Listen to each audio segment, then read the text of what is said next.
Nga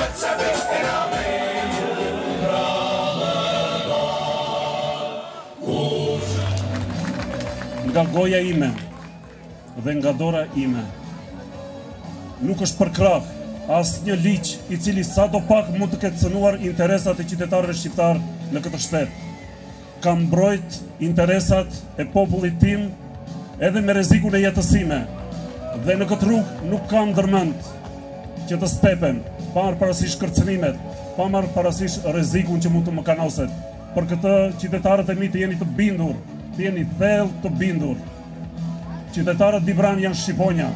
Këtu në mesin ton kemi edhe shumë qytetarë Dibran nga Amerika, se kanë ardhur këtu. Dhe një thënie e bukur amerikane thot: all the birds fly together, only eagle flies alone. Kështu janë Dibranët. Andaj Dibra, si është kështu sonte e bashkuar, me mira Dibran jeni në sheshin e Dibras, për të na respektuar, për të na dhënë mbështetje dhe përkrahje, por para së gjithash, për t'ja kthyer dignitetin, krenarinë dhe vendin e merituar politik Dibrës dhe Dibranëve në politikën mbarshqiptare në Maqedoni. Kemi para së gjithash së bashku të përpiluar një projekt, projektin e së ardhmes,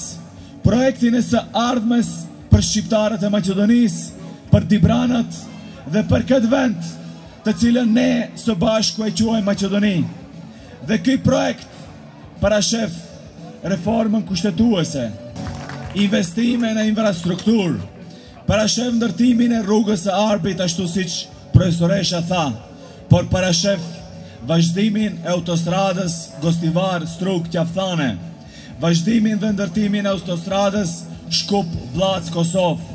Dhe para së gjithash, ky projekti joni parashef nga buxheti i shtetit 2 miliard euro investime në tokat të populluara me shqiptar, 2 miliard investime në infrastrukturë dhe investime të drejtë për drejta në ndërmarrjet e vogla dhe të mesme.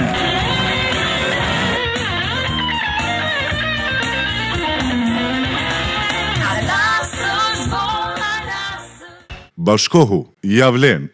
Demokracia e re, voto numri 1.